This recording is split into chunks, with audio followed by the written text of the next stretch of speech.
Entre el desembarco de Cristóbal Colón en 1492 y la rendición de España en la batalla de Ayacucho en 1824, transcurrieron 332 años de dominación extranjera en territorio latinoamericano.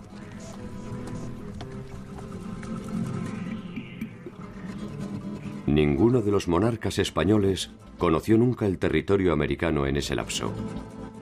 Y la corte portuguesa solo lo haría en 1807 escapando de la invasión bonapartista. Durante esos 3 siglos se ensayaron los más variados, burocráticos, originales y absurdos sistemas de administración y control social. Tarde o temprano todos fracasaron y acabaron dando origen a la crisis del sistema. ¿Cómo y por qué se derrumbó el sistema de dominación colonial?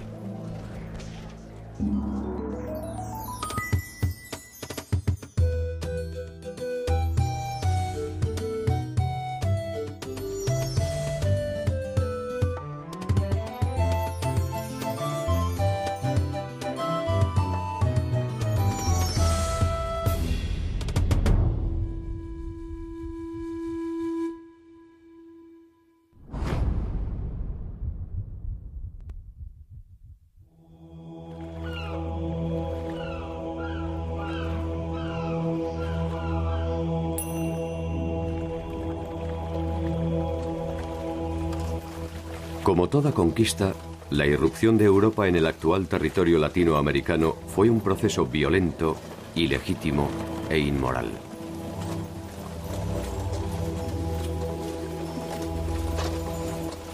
Una mirada tradicional explica los 3 siglos de dominación a partir de la ventaja tecnológica del invasor.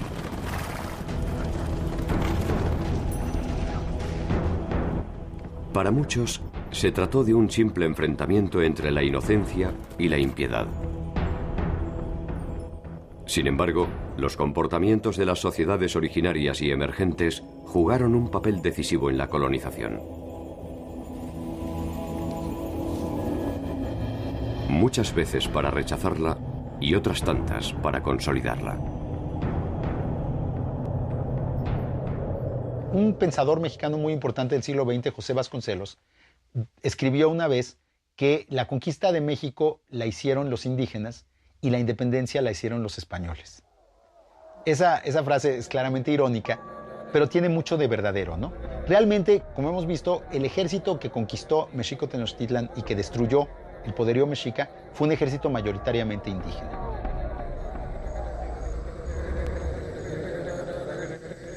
La conquista de México, iniciada en 1517, daría una proporción real a la empresa colonizadora.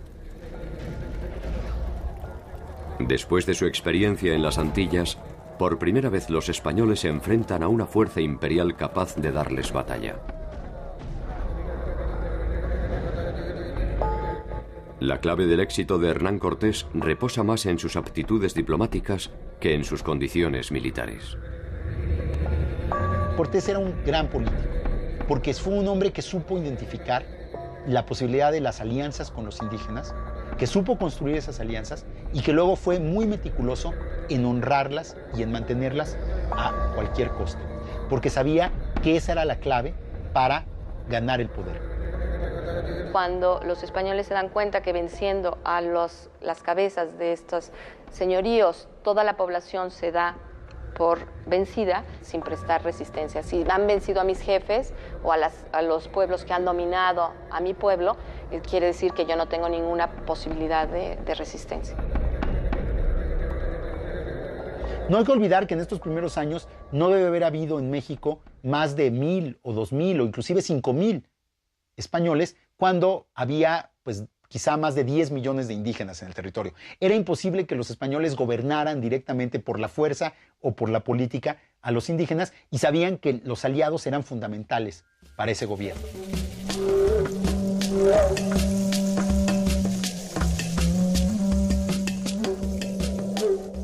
Podría resultar extraño que tamaña desproporción no haya desembocado en una resistencia más decidida y se haya reducido a esporádicas rebeliones. El régimen de tenencia de la tierra puede ser una de las razones de esta pasividad.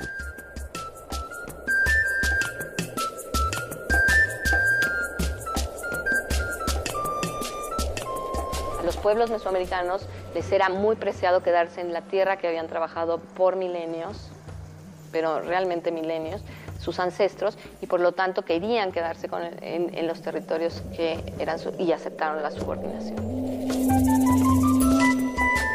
Las tierras de los indios eran inalienables. Por eso que además el sistema no es un sistema feudal, porque otra de las cosas que no podía hacer era quedarse con la tierra de los indios.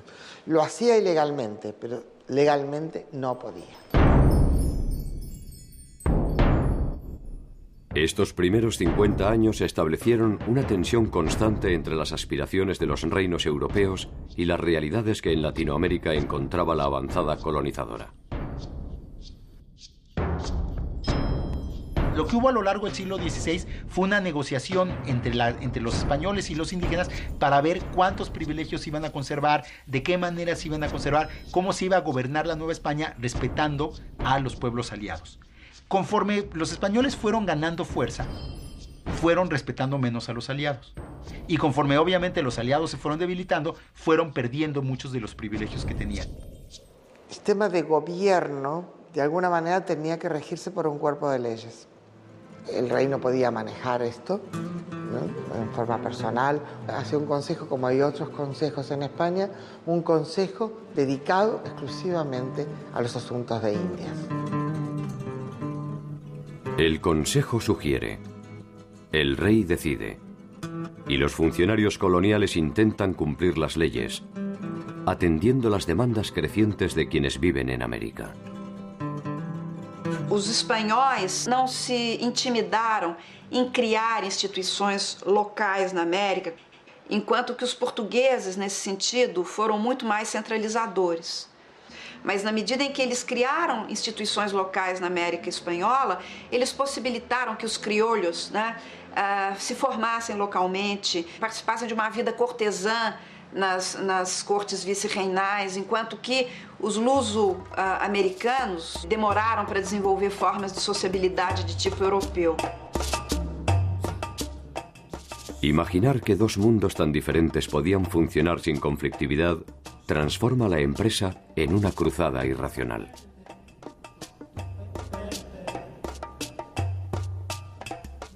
La Corona de Castilla intentó aquí un desarrollo armónico que ni siquiera había logrado en su propio territorio. No hay que olvidarse que nosotros hablamos de España, pero que España no existía. España era un territorio en el que había muchos reinos, con sus propias jurisdicciones y sus fueros propios. Entonces lo que se va a aplicar acá en primer momento es la legislación de Castilla. La nutrida legislación que emanaba de España intentaba reglamentar la vida cotidiana, la convivencia entre dos culturas, las normas del comercio y el trabajo, y por si fuera poco, erradicar siglos de costumbres arraigadas. El problema de este Consejo de Indias es que la mayor parte de ellos nunca habían venido a América. Hubo algunos pocos casos de funcionarios que pasaron por América primero y luego fueron incorporados al Consejo de Indias. Esta gente nunca tenía una experiencia personal de cómo eran las Indias. A los problemas específicos de la colonia se suman los conflictos que se desarrollan entre las coronas europeas. El nuevo mapa del mundo se define en las Cortes. Y el Papa actúa como árbitro de las disputas, otorgando derechos a sus aliados, España y Portugal.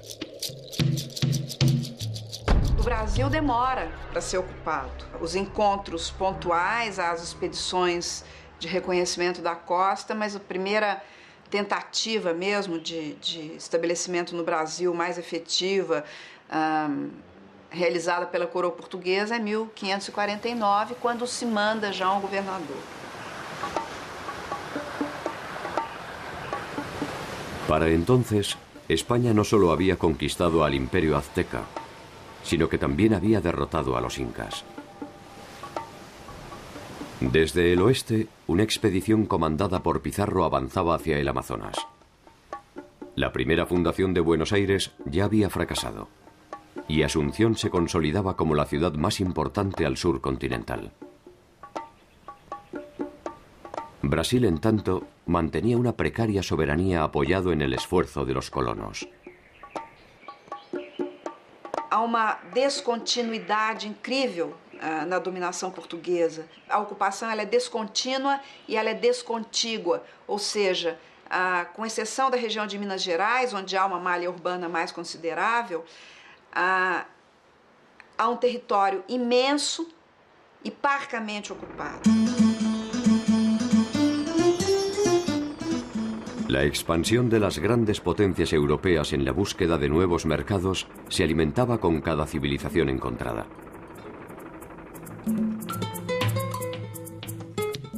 Cada una de ellas despertaba una ilusión de riqueza que convocaba a los mercaderes del mundo deseosos de participar en el reparto de utilidades. España y Portugal poseían la llave de este mundo de abundancia. Não há projeto racional de financiamento da empresa colonizadora, mas há uma combinação de iniciativas privadas e dinheiro do Estado. El descubrimiento de América se realiza por el financiamiento de muchas personas en Europa.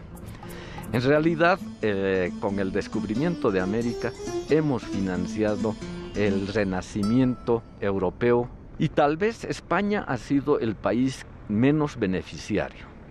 Han sido más los ingleses, los holandeses, los belgas, los alemanes, los italianos. La exploración y la conquista del actual territorio del Brasil ofrecía muchas dificultades. Y hasta el momento no se había encontrado ningún reino que se acercara siquiera a la magnitud de los hallazgos españoles. Ese desinterés no tardó en ser interpretado como una invitación. Francia, Holanda e Inglaterra decidieron que era el momento de arrebatar las llaves del paraíso. O Brasil foi ocupado pelos franceses entre 1555 e 1560 no Rio de Janeiro. São os franceses que fundam o Rio de Janeiro, praticamente, né? Os holandeses ocupam Pernambuco e há uma administração holandesa em Pernambuco durante quase 2 décadas. Portugal encontrará finalmente la manera de obtener rentabilidad de la aparente pobreza de la región mediante la producción agrícola. A partir do final do século XVI, a grande produção agrícola na América Portuguesa é a açucareira.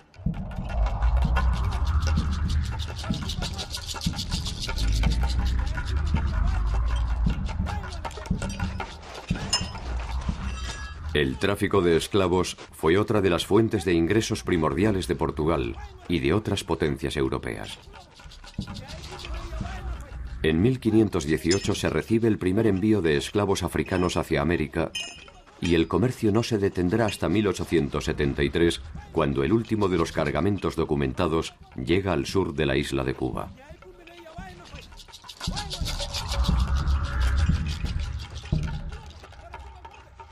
A presença de escravos negros ela é central na produção econômica americana e ela é central na organização da sociedade americana. A riqueza, sob muitos aspectos, ela é medida através do número de escravos que um determinado senhor possui. Havia um continente que surgia como fadado a ser escravizado, como é o caso da África. Por isso que hoje se diz muito que a humanidade tem uma dívida impagável, praticamente, com o continente africano.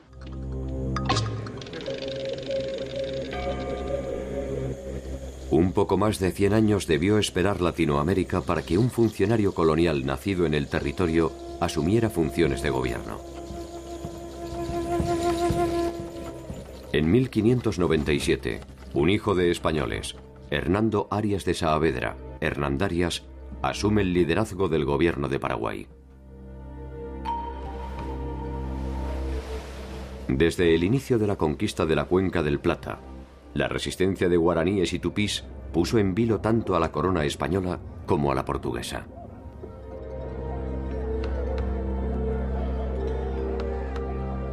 Paraguay era un país pobre en el sentido de que no tenía oro ni plata.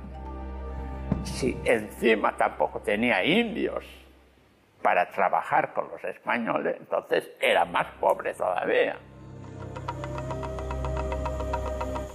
Las presiones de Portugal y las demandas de los encomenderos que exigen la pacificación interna desembocan en la convocatoria de una orden religiosa que habría de escribir una de las páginas más inusuales de la vida guaraní: la Compañía de Jesús. La Compañía de Jesús fue una organización piramidal que obedeció directamente al Papa al margen de las coronas. Era una compañía internacional y llega a América traída por una inquietud de Hernando Arias de Saavedra, gobernador del Paraguay. Los jesuitas realizan su trabajo misional en Paraguay, Bolivia, Brasil, Argentina y Uruguay, congregando a los guaraníes en incipientes pueblos apoyados en la caótica legislación colonial. El hacer reducciones, las llamadas reducciones, los pueblos, reducciones, esto tampoco es original de los jesuitas, esto está en la legislación española, de que se congregue a los indios para que no anden desparramados y así puedan ser más humanos y cristianos. Se trataba de pueblos de indios manejados por no indios. Cada reducción tenía entre 1.000 y 7.000 personas y cada una de ellas estaba manejada por 2 religiosos.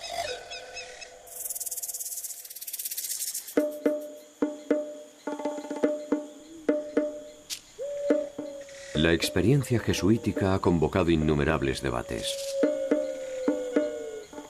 Más allá de su indudable éxito, las razones profundas de su emplazamiento y la aceptación de los indígenas del régimen reduccional pueden explicarse como parte de un complejo esquema de negociación que incluyó exenciones tributarias, acceso a herramientas y protección ante los abusos. En los 10 primeros años, a partir de la conversión, se estaba libre de pagar este tributo, lo cual era un atractivo para el indígena de decir, bueno, yo me hago cristiano, pero durante 10 años no voy a pagar todavía tributo. Las sociedades nativas encuentran en esta combinación de intereses una forma de supervivencia ante la invasión. Y poco a poco se agrupan en torno a las misiones estableciendo una armónica convivencia. Lo que se pretendía con la excusa también de cristianizarlos y de hacerlos más civilizados era reunir a los indios para el trabajo. Esta era la verdad. Se trató de un sistema social y político cerrado, pero con una salida económica muy fuerte.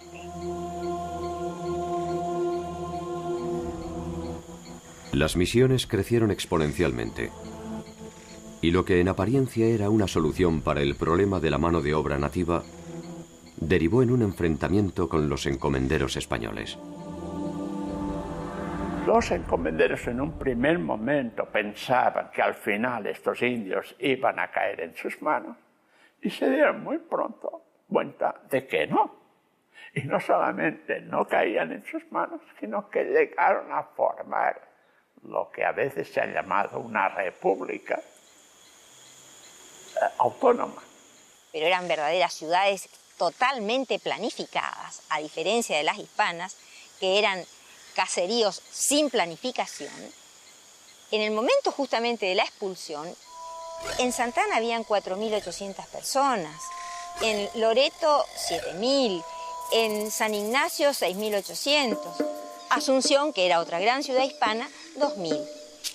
Y en Buenos Aires, la más grande de las ciudades hispanas, 5.000. Con los jesuitas de esta época, con las reducciones que ellos empiezan, basados en la legislación española, basados en que también es un método para la misión, pero llevando el derecho a un nivel de radicalidad a lo cual los españoles no estaban acostumbrados, entonces hacen reducciones de indios para que puedan vivir por sus propios medios. Y con eso demostraron que estas sociedades indígenas tuvieron un grado de desarrollo, bueno, 10, 100 veces superior al propio español criollo. La experiencia jesuítica nunca alcanzó ese grado de eficacia en otros territorios. Cada una de las versiones de Latinoamérica imponía sus propios sellos a las formas de organización. En el territorio andino, una figura distintiva iba a marcar los límites de la dominación colonial: el curaca.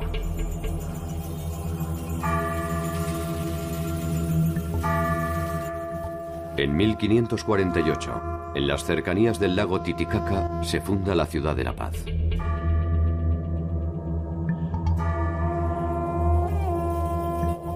Los garantes del equilibrio andino eran los jefes regionales o curacas, que actuaban como nexo entre el mundo colonial y el indígena. Este contrato de convivencia se había establecido a partir de la derrota del Imperio Inca e incluía principalmente a los jefes que habían prestado su colaboración a los conquistadores.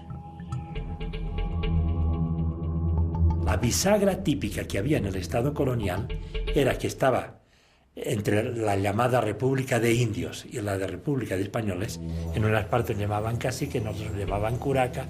Estos eran los que tienen autoridad fuerte dentro del pueblo originario, y estos eran un puente, efectivamente, entre los dos. Los curacas se encargaban de cobrar los tributos, de recolectar la gente para ir a la mita, y a cambio de eso recibían un 5% de los tributos.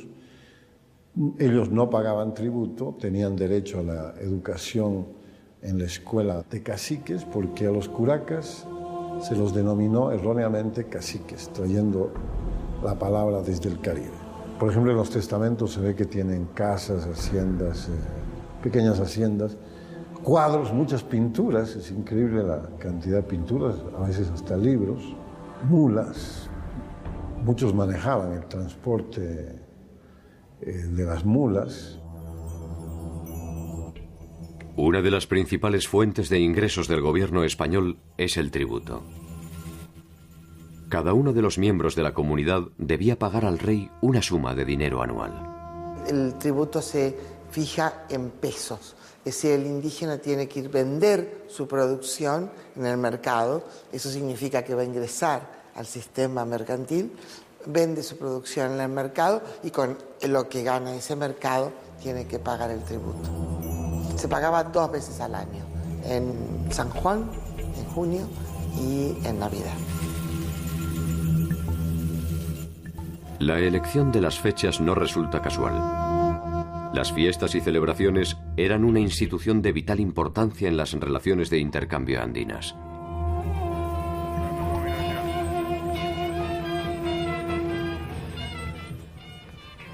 Los españoles les otorgaron una nueva significación simbólica, pero las mantuvieron como un instrumento de recaudación de bienes y servicios.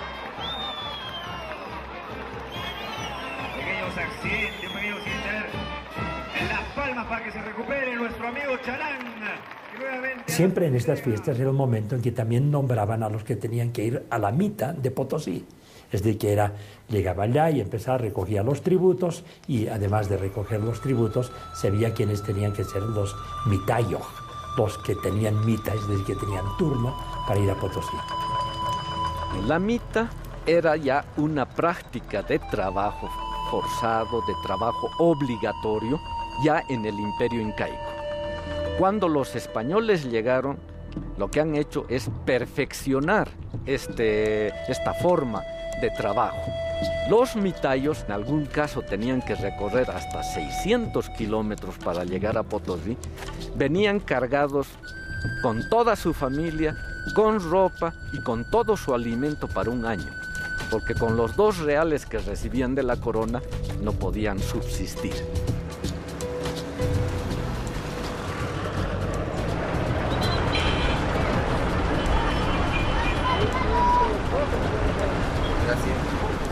Ustedes no conocen y necesitan conocer la mina para trabajarlo. Es que me gustaría que entren un hito por lo menos para conocerlo. No es como imaginan.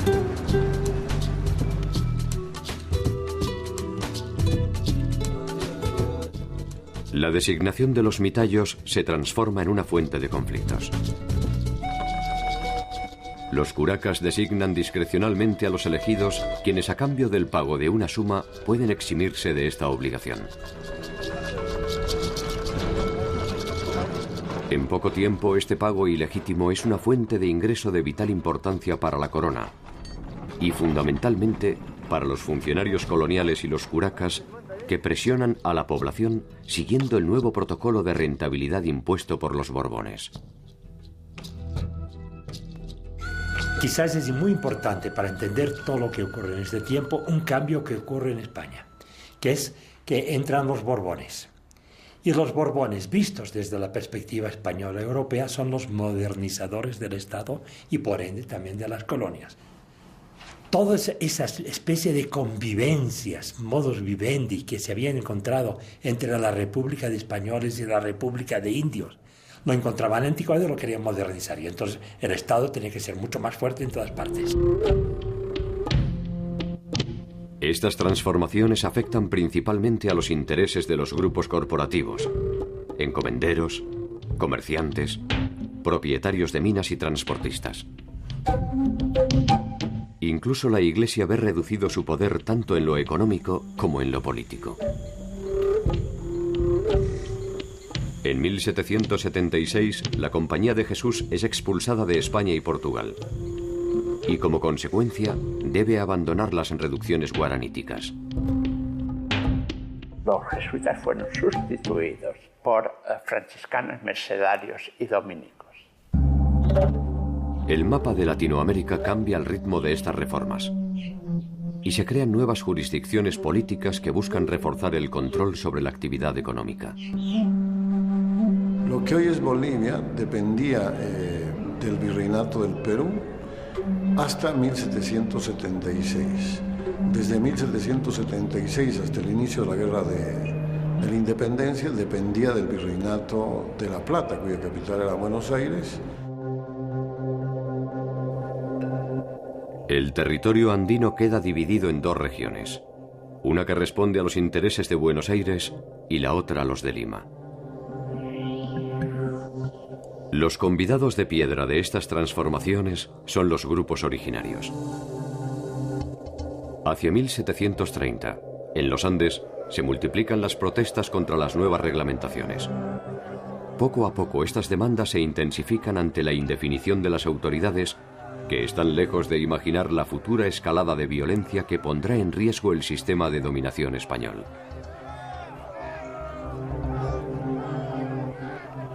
Los curacas, que fueron aliados de los españoles durante la conquista, y naturalmente sus herederos, gobernaron las comunidades andinas por algo más de 200 años.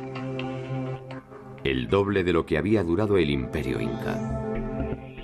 El nombramiento de nuevos curacas, impulsado por los Borbones, los desplaza del centro del poder y compromete sus privilegios. Los españoles borbónicos empezaban a poner su gente, a olvidar a estos que era como, digamos, la nobleza que servía de puente entre los dos. Y empezaban a poner su gente como las principales autoridades.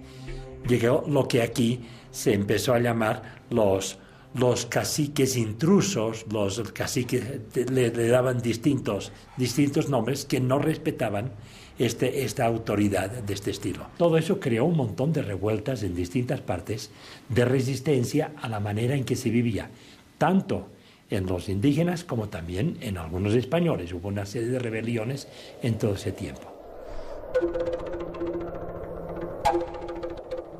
Estos nuevos curacas carecían de legitimidad histórica y geográfica y eran elegidos por los españoles según su propia conveniencia.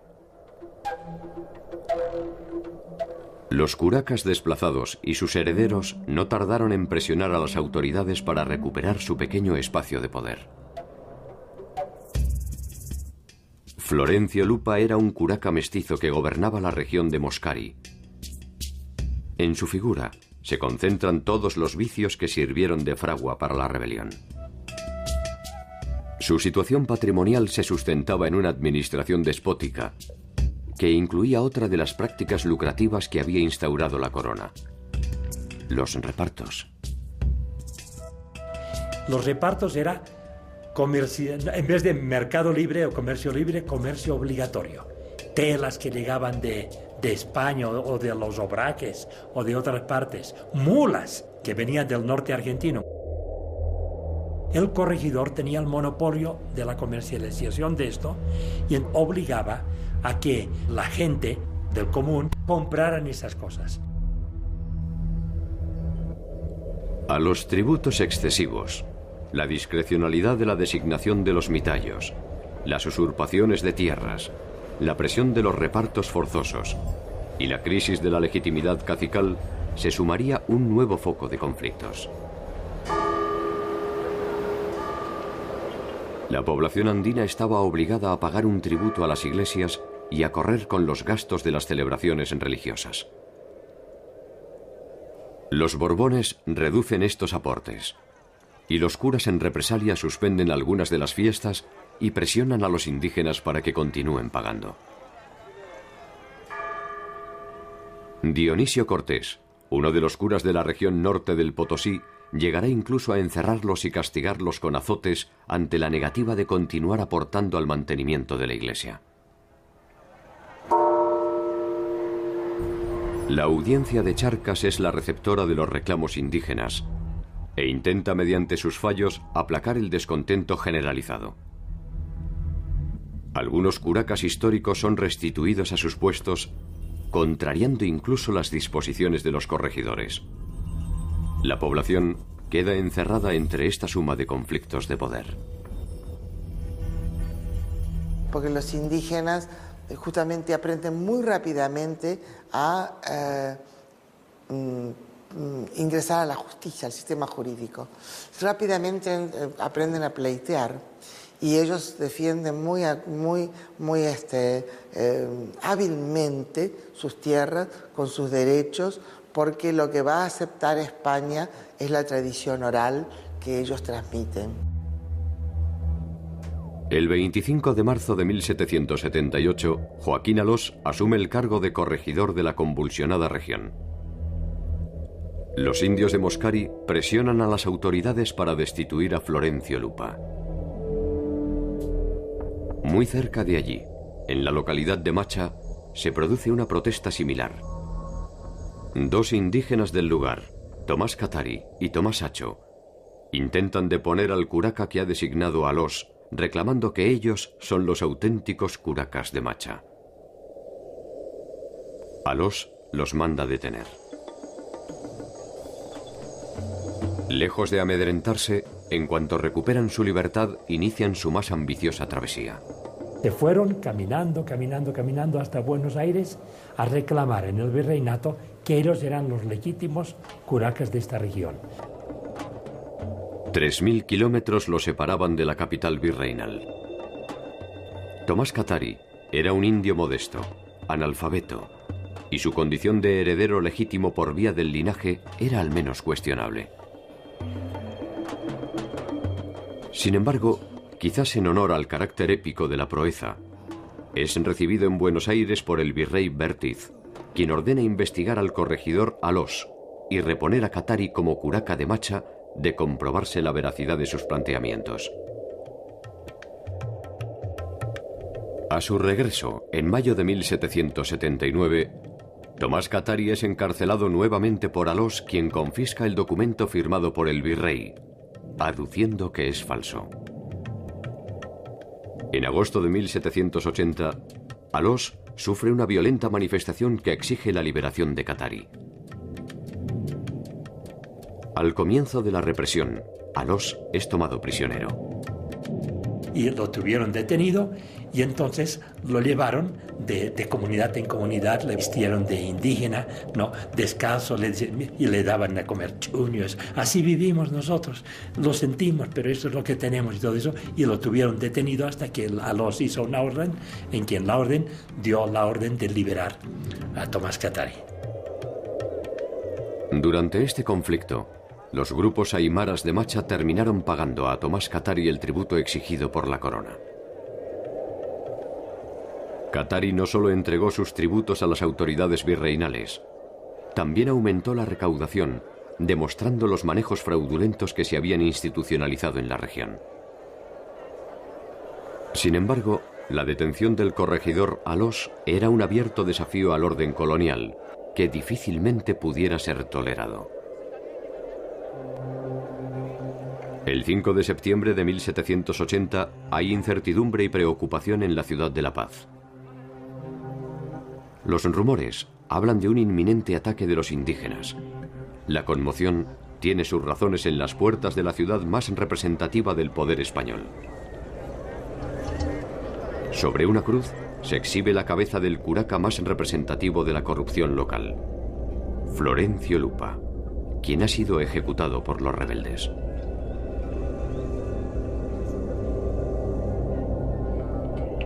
Ante el temor y el desconcierto de las autoridades españolas, Tomás Katari es detenido nuevamente. Y fue entonces que, por influencia de unos españoles que trabajaban en minas de allá, agarraron a Tomás Katari y, llevándolo a Sucre, en unos barrancos que hay allá que se llaman Chataquilla, allá lo despeñaron. La muerte del líder llevaría una espiral de violencia a la región. Sus hermanos Dámaso y Nicolás Katari se enfrentan ahora abiertamente con el régimen. Los españoles pierden el control territorial, abandonan las haciendas, se refugian en iglesias y ciudades y los indígenas armados controlan la región norte del Potosí.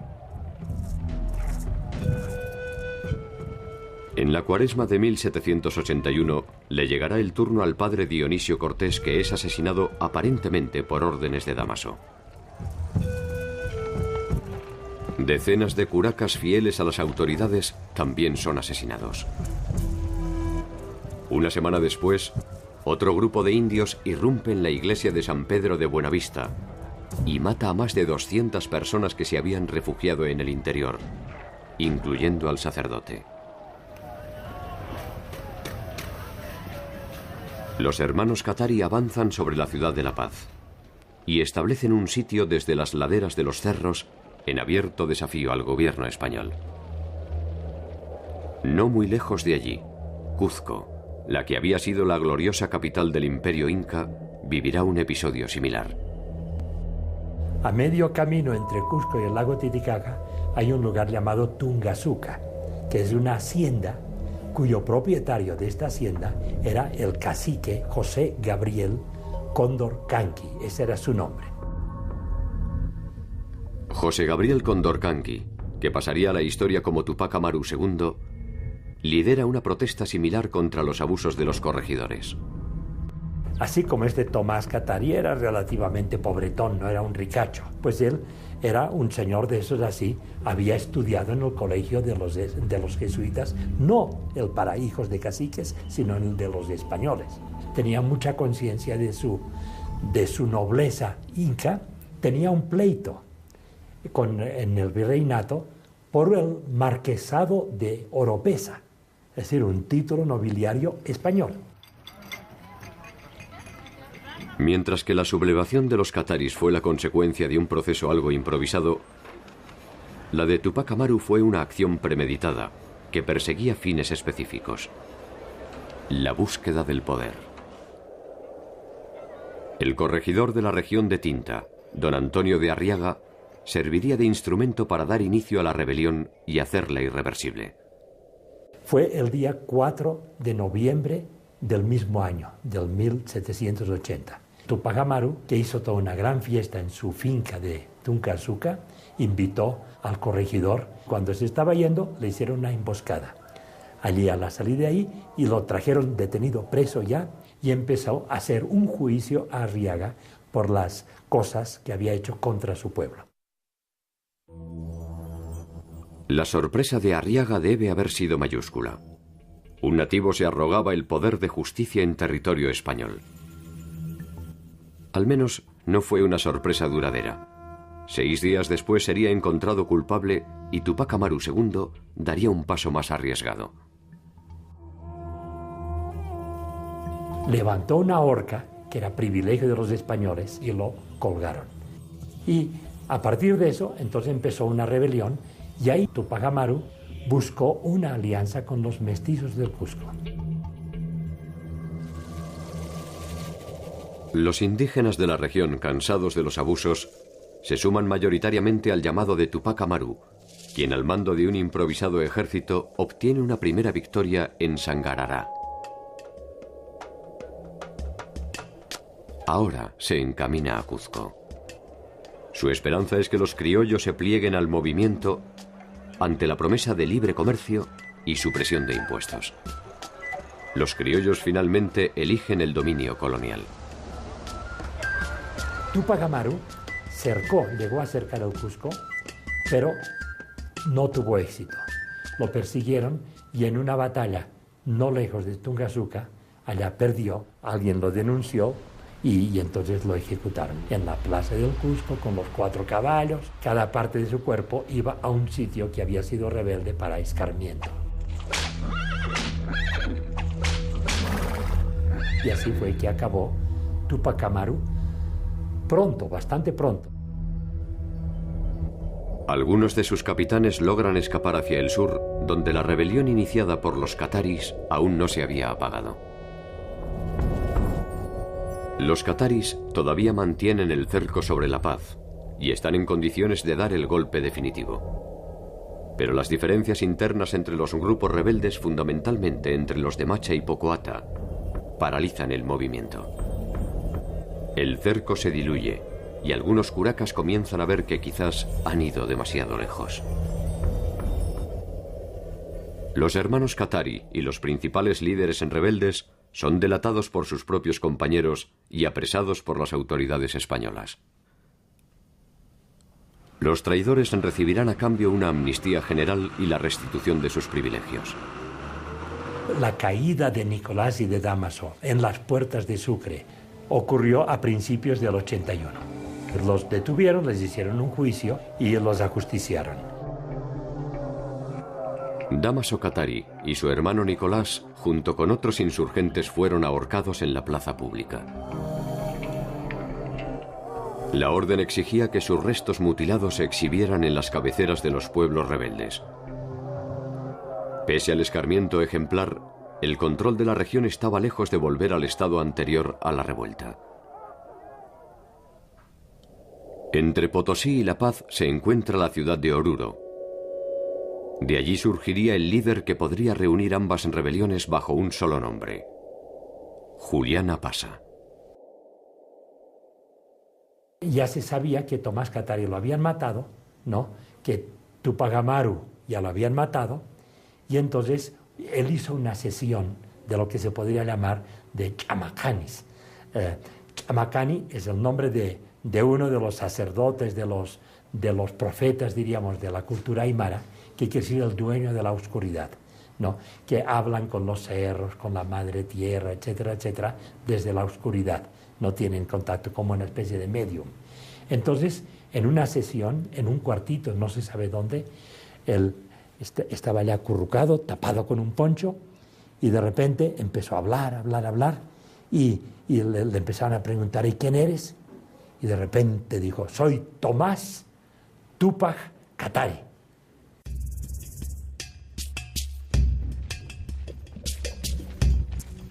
Tupac Katari irá directamente al corazón del poder e iniciará un nuevo sitio de la ciudad de La Paz.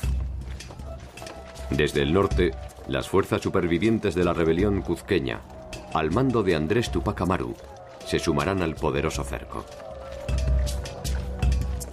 El joven Andrés también tendrá a su lado una presencia femenina y feroz: Gregoria Apasa, hermana de Julián y también su compañera. Es interesante que aquí en La Paz se dio la fusión, incluso en términos bélicos, de los dos frentes. El que venía desde abajo, desde el sur, y el que llegaba de los que estaban resistiendo como Amarus desde la parte del Cusco. Por un lado el Tupac Katari y por el otro el Tupac Amaru. El Andrés por un lado y el Julián Apasa por el otro. El uno con la Bartolina, el otro con la Gregoria. Y efectivamente fue duro este cerco para la gente, muy duro. Dice que incluso llegaban que ya tenían que comer las correas de sus zapatos. 6 meses duró el cerco que mantenían cerca de 12.000 indígenas y que tuvo inmovilizada la ciudad. Muchos de sus habitantes murieron de hambre y enfermedades. Durante ese tiempo, los aymaras gobernaron la región a su antojo. Sin embargo, no pudieron o no quisieron dar el golpe decisivo a la ciudad. Fuerzas españolas fuertemente pertrechadas llegaron finalmente a la zona y los indios fueron dispersados. Tupac Katari logró escapar a la espera de una nueva oportunidad de recomenzar la rebelión.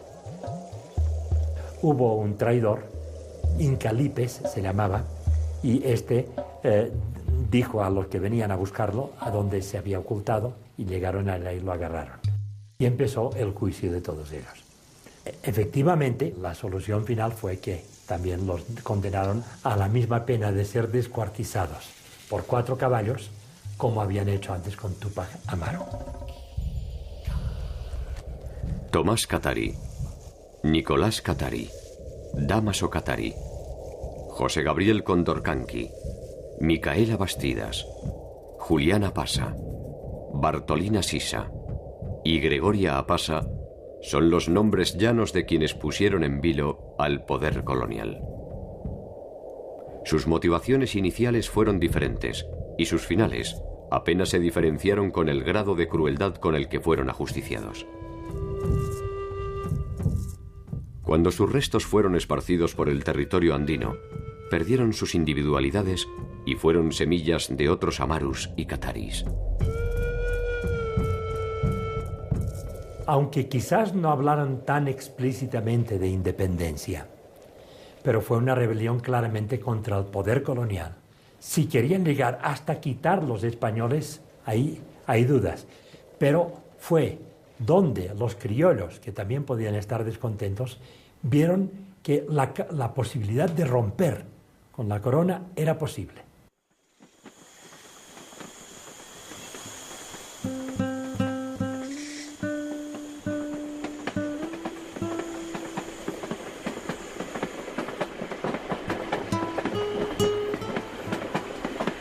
La próxima estación en la historia de Latinoamérica es la de las guerras de la independencia. Allí se detendrá el viaje de la conquista europea y se iniciará una nueva y no menos conflictiva instancia política. Los pueblos originarios perdieron en esa ocasión el tren que podría haberlos llevado a una demorada victoria. La fanática convicción del poder colonial los había homogeneizado como tributarios sometidos. Ese sometimiento estableció un grado de pertenencia común que originó muchas de las rebeliones indianas. La compra de voluntades y la obtención de módicos privilegios finalmente definieron la suerte de las revueltas. Mientras que algunos grupos resistieron con perseverancia la dominación, otros muchos prefirieron amoldarse a las condiciones del vencedor, dándole el impulso necesario para prorrogar el sometimiento. Quizás ese sea el único saber que nos legó la larga noche de la ignorancia.